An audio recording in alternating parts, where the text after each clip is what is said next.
దేశంలోని ఎడారి ప్రాంతాన్ని వినియోగంలోకి తీసుకువచ్చేందుకు వివిధ ప్రయత్నాలు చేస్తున్న చైనా మరో భారీ ప్రాజెక్టుతో తన ప్రత్యేకత చాటుకుంటుంది. ఇప్పటికే అనేక రకాల వినూత్న ఆలోచనలతో ఆశ్చర్యపరుస్తున్న చైనా అక్కడ విశాలమైన ఎడారి ప్రాంతాన్ని వినియోగంలోకి తీసుకువచ్చేందుకు ప్రయత్నాలు ప్రారంభించింది. అందులో భాగంగా అతిపెద్ద సోలార్ ప్రాజెక్టును పట్టాలెక్కించింది.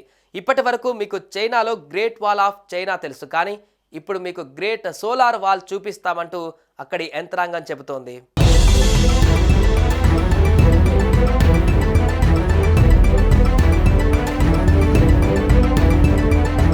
ఈ ప్రాజెక్టు ఏకంగా 400 కిలోమీటర్ల పొడవు, 5 కిలోమీటర్ల వెడల్పుతో ఉండనుంది. ఇప్పటికే ఈ ప్రాజెక్టులోని చాలా భాగాల్ని పూర్తి చేసిన చైనా 2030 నాటికి పూర్తి స్థాయిలో అందుబాటులోకి తీసుకువచ్చేలా ప్రయత్నాలు చేస్తుంది.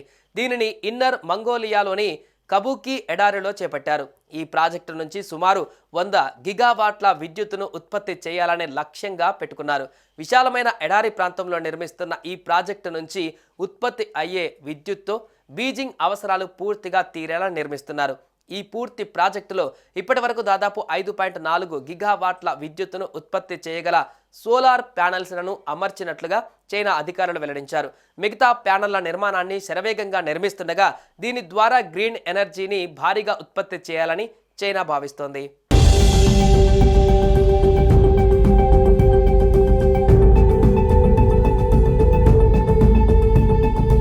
వాస్తవానికి ఈ ప్రాంతం పూర్తిగా ఎడారిగా మారిపోయింది. క్రమంగా ఈ ఎడారి ప్రాంతం విస్తరిస్తూ వెళ్తుండగా దీని విస్తరణను నిరోధించాలని చైనా ప్రయత్నాలు చేస్తోంది. ఈ ఎడారి ప్రాంతాన్ని సీ ఆఫ్ డెత్గా అభివర్ణిస్తుంటారు. అలాంటి చోట విద్యుత్ ఉత్పత్తి చేస్తే ప్యానెళ్ల ఏర్పాటు ద్వారా ఆ ప్రాంతాన్ని వినియోగంలోకి తీసుకువచ్చేందుకు చూస్తుంది. ఇటీవల ఈ ప్రాంతాన్ని నాసాకు చెందిన ఎర్త్ అబ్జర్వేటరీ ఈ ప్రాజెక్టును గుర్తించింది. ఇక్కడి నిర్మాణాలకు సంబంధించిన శాటిలైట్ చిత్రాల్ని విడుదల చేసింది. నాసాకు చెందిన ల్యాండ్ శాట్ 8-9 ఉపగ్రహాలు ఇక్కడ నిర్మాణాలని చిత్రీకరించగా వీటిలో డిసెంబర్ 2017-2024 మధ్య చిత్రాల్ని పోల్చి చూడగా అక్కడి నిర్మాణాల పురోగతి స్పష్టంగా కనిపిస్తోంది.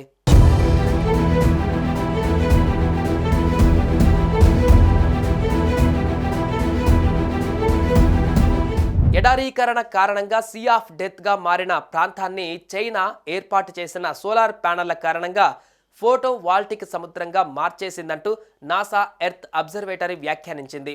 అయితే కబూకి ఎడారిలో వేడి వాతావరణం, చదునైన భూమి, పారిశ్రామిక ప్రాంతాలు దగ్గరగా ఉండడం వంటి అంశాలు సోలార్ ప్రాజెక్టుకు ఈ ప్రాంతాన్ని అనువుగా మార్చాయంటున్నారు. కాగా ఈ ప్రాజెక్టులోని ప్యానెళ్లను పరిగెత్తే గుర్రం ఆకారంలో నిర్మించారు. దీనిని జున్మా సోలార్ పవర్ స్టేషన్గా పిలుస్తున్నారు. ప్రపంచంలోనే అతిపెద్ద సోలార్ ప్యానెల్స్ ఇమేజ్గా రికార్డు సృష్టించింది. కాగా చైనా ఉత్పత్తి చేస్తున్న మొత్తం సోలార్ విద్యుత్ ప్రపంచం మొత్తం ఉత్పత్తి చేస్తున్న సోలార్ పవర్ సామర్థ్యంలో సగానికి సమానం కావడం విశేషం.